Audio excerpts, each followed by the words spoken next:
La scène s'ouvre sur une déclaration qui a marqué les esprits par sa gravité. Nous avons décidé de donner à la Chine une dernière chance pour résoudre la menace que la Lituanie estime peser sur sa sécurité nationale.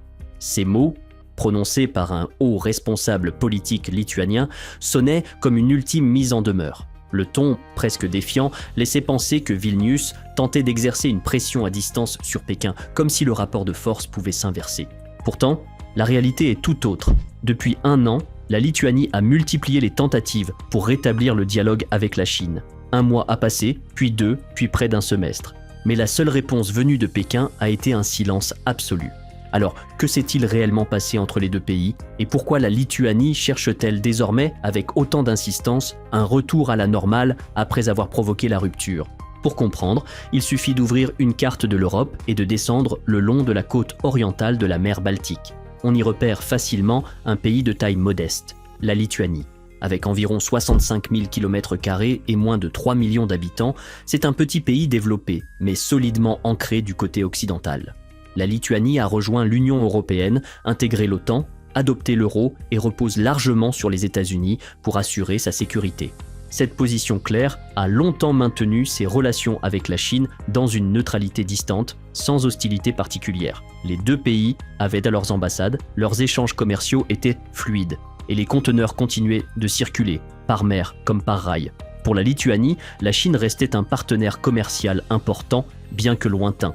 Personne ne s'attendait à ce qu'en 2021, un simple choix diplomatique, une question de sémantique, propulse soudain le pays sur le devant de la scène internationale et déclenche une tempête économique. Tout bascule en juillet 2021, lorsque la Lituanie inaugure à Vilnius une nouvelle institution, le Taiwanese Representative Office in Lithuania, bureau de représentation taïwanais en Lituanie. À première vue, l'ajout du mot « taïwanais » pourrait sembler anodin.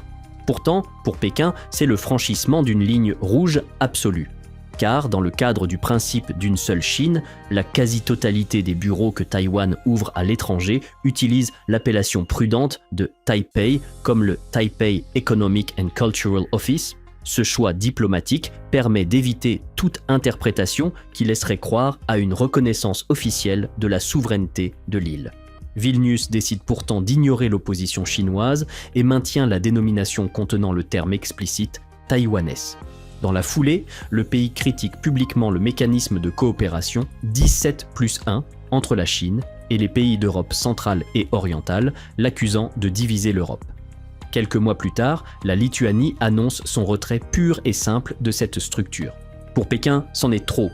Une réponse ferme s'annonce. Dès décembre 2021, les entreprises lituaniennes font une découverte stupéfiante. Dans le système informatique des douanes chinoises, la Lituanie a tout simplement disparu. Son code pays n'existe plus. Il est désormais impossible de transmettre des déclarations en douane. Même les marchandises déjà arrivées dans les ports chinois ne peuvent plus être dédouanées, bloquées dans un limbe administratif. Le commerce lituanien vers la Chine est, de fait, paralysé.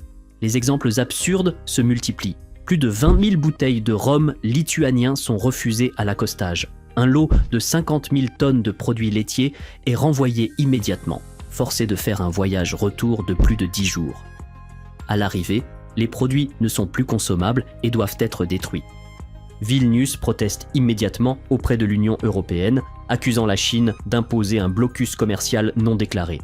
L'UE tente une médiation, mais Pékin décline toutes les demandes. Et les chiffres témoignent de l'ampleur du choc. Les exportations lituaniennes vers la Chine, qui atteignaient environ 320 millions d'euros en 2020, s'effondrent à 40 millions en 2022. Elles sont pratiquement réduites à néant. Mais les difficultés ne s'arrêtent pas à l'effondrement des exportations directes. Le plus redoutable est ailleurs.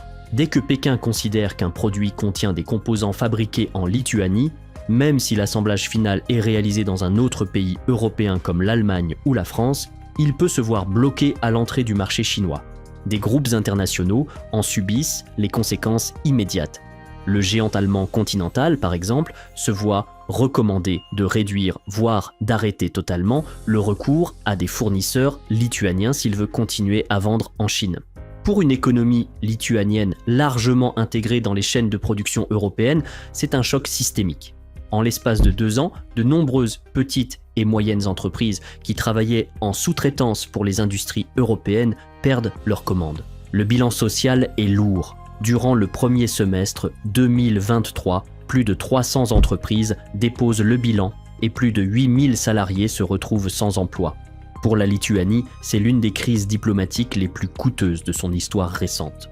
Pékin décide ensuite de serrer encore la vis en excluant la Lituanie du réseau logistique eurasiatique. Vilnius n'est plus un point de passage sur la carte des nouvelles routes de la soie. En 2020, plus de 600 convois de fret Chine-Europe traversaient encore le pays. Mais en 2021, la Chine annonce la suspension indéfinie de ses liaisons directes. Les flux sont immédiatement détournés vers le Bélarus et la Pologne. Et environ 200 routes ferroviaires cessent purement et simplement de passer par le territoire lituanien. Les conséquences financières sont immédiates et brutales. En 2022, le volume total de fret transporté par les chemins de fer lituaniens chute de près de 40% par rapport à l'année précédente, amputant les revenus annuels d'environ 500 millions d'euros.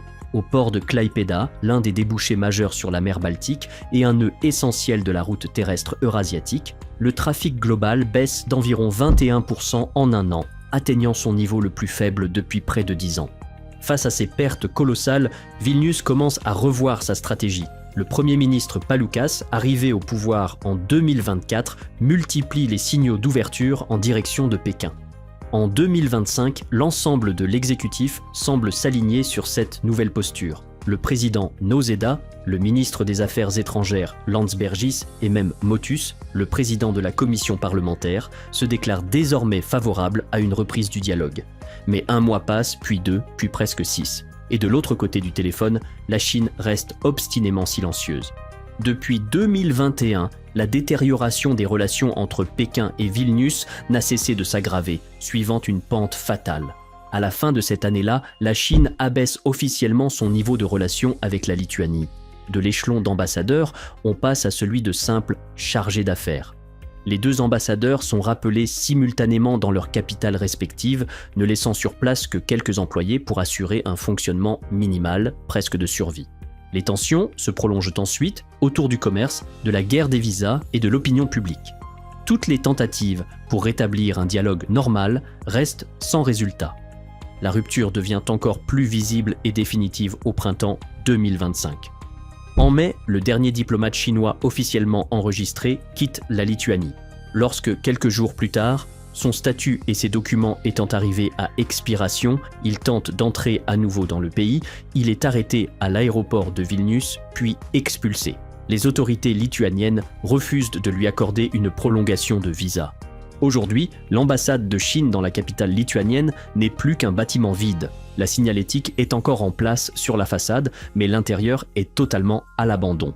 À première vue, cette escalade ressemble à un bras de fer politique abstrait, chacun cherchant à donner une image de fermeté. Mais les effets les plus immédiats et les plus cruels se font sentir du côté des citoyens lituaniens. Même la presse locale le reconnaît. Plusieurs ressortissants lituaniens sont actuellement détenus en Chine, soupçonnés d'avoir enfreint la loi locale. En temps normal, les autorités consulaires auraient pu leur rendre visite, organiser une assistance juridique et dialoguer avec Pékin. Aujourd'hui, sans ambassade ni consulat en Chine, Vilnius ne peut pratiquement rien faire. Les familles attendent, sans information claire, dans un vide juridique total et les dossiers n'avancent pas. Sur le plan économique, les difficultés s'accumulent et touchent désormais le cœur de l'appareil productif. Une part importante des importations lituaniennes depuis la Chine ne concerne pas des biens de consommation, mais des produits industriels vitaux, des équipements électromécaniques, des composants de précision et du matériel pour la production électronique. De nombreuses entreprises lituaniennes dépendent de machines chinoises ou représentent des marques chinoises. Autrefois, en cas de panne ou de bug, la solution était simple. Il suffisait de faire venir un ingénieur depuis la Chine pour réparer ou mettre à jour le système. Mais désormais, Pékin restreint drastiquement les visas pour les citoyens lituaniens et inversement. Les procédures se compliquent au point de devenir quasi impossibles. Avec une ambassade chinoise en mode hors service à Vilnius, même les demandes de visas professionnels urgents ne peuvent plus être traitées. Le résultat est catastrophique. Dans certaines usines, des machines coûteuses sont immobilisées faute de techniciens qualifiés pour presser le bon bouton. Les entreprises attendent, sans solution, et voient leurs pertes s'accumuler jour après jour. Pour tenter de compenser, la Lituanie en est réduite à solliciter l'aide de pays amis. Elle cherche, au sein de l'Union européenne, des partenaires disposant encore d'ambassades ou de consulats actifs en Chine. Le but ? Qu'ils assurent un minimum de relais pour les demandes urgentes, visas, visites consulaires, démarches administratives. En pratique, Vilnius est obligé d'externaliser des fonctions normalement assumées par ses propres missions diplomatiques. Mais malgré la gravité de la situation, les autorités lituaniennes n'ont entrepris aucun geste véritablement significatif envers Pékin. Aucune excuse publique concernant la question taïwanaise n'a été formulée. Aucun signe concret de recul n'a été observé. À Vilnius, l'enseigne du Taiwanese Representative Office est toujours vissée sur la façade et rien n'indique qu'elle pourrait être retirée. Tant que cette plaque demeure, un rétablissement des relations paraît impossible. Pour Pékin, le message est binaire. Les questions touchant aux intérêts fondamentaux de la Chine ne sont pas négociables, et quelques déclarations conciliantes ne sauraient suffire à effacer l'affront. Aujourd'hui, la situation entre Pékin et Vilnius semble figée dans le marbre. Chacun connaît le point de blocage, et pourtant rien ne bouge. Pour la Chine, la doctrine est immuable. Ses intérêts fondamentaux ne sont pas négociables. Aucune concession ne sera faite tant que la Lituanie maintiendra l'appellation taïwanais sur la façade du bureau de représentation à Vilnius. De simples déclarations d'ouverture ou des vœux pieux ne suffisent pas. Pékin n'attend pas des mots, mais un geste concret de soumission politique. Et pour l'instant, ce geste n'existe pas.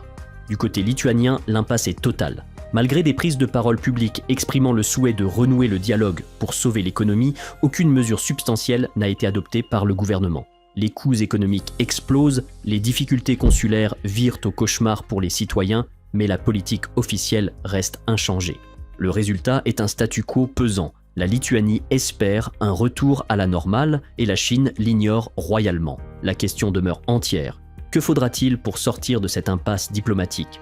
Une chose est certaine, tant que l'enseigne du Taiwanese Representative Office restera accrochée dans les rues de Vilnius, il est difficile, voire impossible, d'imaginer Pékin décrocher son téléphone.